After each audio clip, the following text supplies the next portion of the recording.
बच्चे देश का भविष्य होते हैं। बाल्यकाल से ही बच्चों के सर्वांगीण विकास के प्रति उनके पेरेंट्स चिंता में रहते हैं। अजमेर के माकड़वाड़ी रोड रानी पैलेस के पास स्थित बचपन प्ले स्कूल द्वारा आज बच्चों के पेरेंट्स के लिए पेंटिंग वर्कशॉप का आयोजन किया गया, जिसमें कई पेरेंट्स ने भाग लिया। वर्कशॉप में क्लिनिकली साइकोलॉजिस्ट प्रगति पंत ने बच्चों के पेरेंट्स को टिप्स दिए, जिससे सही तरीके से बच्चों के साथ डील कर सके। हर बच्चे का नेचर अलग होता है, इसलिए सभी बच्चों के साथ एक ही थ्योरी डील नहीं किया जा सकता। अजमेर के जाने माने बचपन प्ले स्कूल से इस प्रकार के वर्कशॉप समय समय पर आयोजित होती रहती हैं, जिससे बच्चों के साथ साथ उनके पेरेंट्स को भी महत्वपूर्ण जानकारी दी जाती है।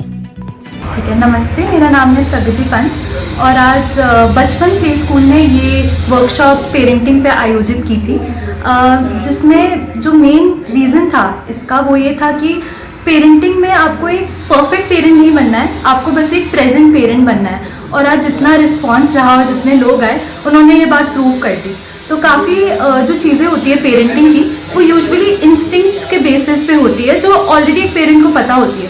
पर उसके अलावा भी कुछ टेक्निकल चीज़ें होती है, कुछ साइकोलॉजिकल चीज़ें होती है जो पेरेंट्स को उस वे में पता नहीं होती, जो आई थिंक एक प्रोफेशनल, एक साइकोलॉजिकल प्रोफेशनल उन्हें ज़्यादा बेटर तरीके से समझा सकता है। तो वही कोशिश रही, एक सेफ स्पेस और एक फोरम प्रोवाइड करने की कोशिश की मैंने, जिसमें कि पेरेंट्स सेफली अपनी बातें कर पाए, अपने इमोशंस शेयर कर पाए, अपनी प्रॉब्लम्स डिस्कस कर पाए, जिससे कि कहते भी हैं कि जो साइकोलॉजिकली भी कहा जाता है कि जो पेरेंटिंग होती है उसमें ये नहीं होता कि हमको एक परफेक्ट चाइल्ड को रेस करना है। उसका मतलब मोस्टली होता है कि हमें बच्चों के साथ अपने आप को भी ग्रो करना है और डेवलप करना है। एंड आई थिंक उस बेसिस पे काफ़ी अच्छी वर्कशॉप रही।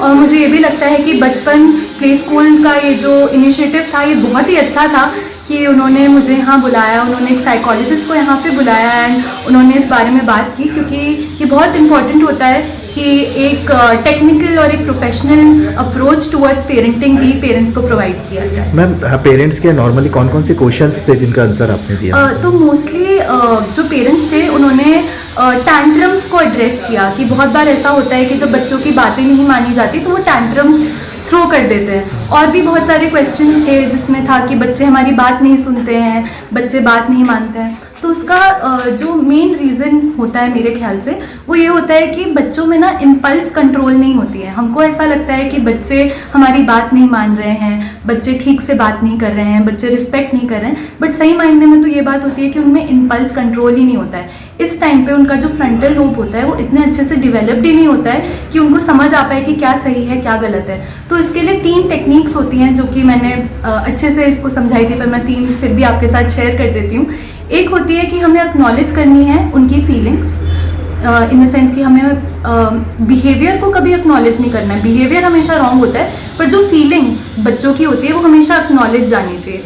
दूसरी चीज़ होती है कि हमें सेट करनी है लिमिट। बच्चों के लिए बाउंड्री सेटिंग बहुत इंपॉर्टेंट होती है। आपको बताना होता है कि बच्चे को कि ये जो चीज़ करी आपने ये गलत है और क्यों गलत है वो रीज़न भी देना होता है। उसके बाद आपको एक सेफ ऑल्टरनेटिव भी प्रोवाइड करना पड़ता है कि अगर आप ये नहीं कर सकते हो तो आप ये कर सकते हो। मैं एक छोटा सा एग्जांपल देती हूँ कि जैसे आपका बच्चा आपको मार रहा है तो सबसे पहले आपको वो चीज़ रोकनी है।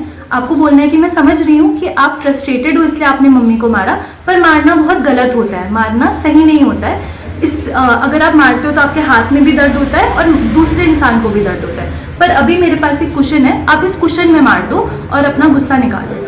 तो ये बस एक छोटा सा एग्जाम्पल है, पर आपको ऐसे ही अपने बच्चे के बिहेवियर को करेक्ट करना है, क्योंकि बच्चे का बिहेवियर करेक्ट करना इंपॉर्टेंट होता है, बट उसके जो सारे इमोशंस होते हैं वो फिर भी वैलिड होते हैं। बचपन प्ले स्कूल से मैं कौमुदी पंत प्रिंसिपल, और आज हमारे स्कूल में एक बहुत ही बढ़िया वर्कशॉप का आयोजन किया गया। ये एक पेरेंटिंग वर्कशॉप थी जो कि एक हमारी काउंसलर हैं, क्लिनिकल साइकोलॉजिस्ट हैं प्रगति पंत मैम, उन्होंने ली थी। और काफ़ी इंसाइटफुल वर्कशॉप थी जहाँ पे पेरेंट्स को इफ़ेक्टिव पेरेंटिंग टिप्स दिए गए, जहाँ पे they had lots of questions regarding their young children, जिसमें कि बच्चे टेंशन्स थ्रो कर देते हैं तो how to deal with it. तो उस सब के बारे में, उस विषय पे जो है मैम ने काफ़ी अच्छी जानकारी दी। और पेरेंट्स के लिए इंसाइटफुल इसलिए था क्योंकि उनके पास बहुत सारे क्वेश्चंस थे which she was able to deal very effectively. And I hope इस तरह की वर्कशॉप्स हम लोग और करवाते रहें। वैसे बचपन play school keeps on doing such types of workshops. और डेफिनेटली आज का जो हमारा जो परिप्रेक्ष्य है जिसमें कि बच्चे एकदम से एंग्शियस हो जाते हैं, पेरेंट्स को समझ नहीं आता कैसे डील करना है, सो ये सब चीज़ों के बारे में मैम ने आज हम लोगों को पूरा जानकारी दी। बचपन प्ले स्कूल में वर्कशॉप थी, ये पेरेंटिंग वर्कशॉप थी जो प्रगति मैम ले रही थी। और उन्हें काफ़ी अच्छे व्यूज़ बताए हैं कि हम एज अ पेरेंट्स अपने बच्चों को कैसे डील कर सकते हैं। अलग अलग केसेस होते हैं बच्चों को, उस हिसाब से हम कैसे डील करें। और एज अ पेरेंट्स मैंने इसे फील किया है कि पेरेंट्स को बहुत पेशेंस रखना पड़ता है, क्योंकि हम अपने बच्चों को एक ब्राइट फ्यूचर दे सकें और एक अच्छा इंसान बना सकते हैं, तो उसके लिए एक पेरेंट ही होता है जो बच्चे को गाइड कर सकता है। तो हमें ये सब चीज़ें सीखने को मिली कि एज अ डील हम अपने बच्चों को कैसे डील कर सकते हैं अलग अलग केसेस में। कभी वो जिद्दी है, कभी वो चीज़ की डिमांड करता है, तो उन सिचुएशन में हम उनको कैसे हैंडल कर सकते हैं पेशेंसफुली। तो ये चीज़ों का हमें बहुत अच्छा अनुभव मिला प्रगति मैम से, और बचपन के स्कूल में इस तरह की वर्कशॉप होती रहे और ताकि हम लोगों को अच्छी गाइडेंस मिलती रहे।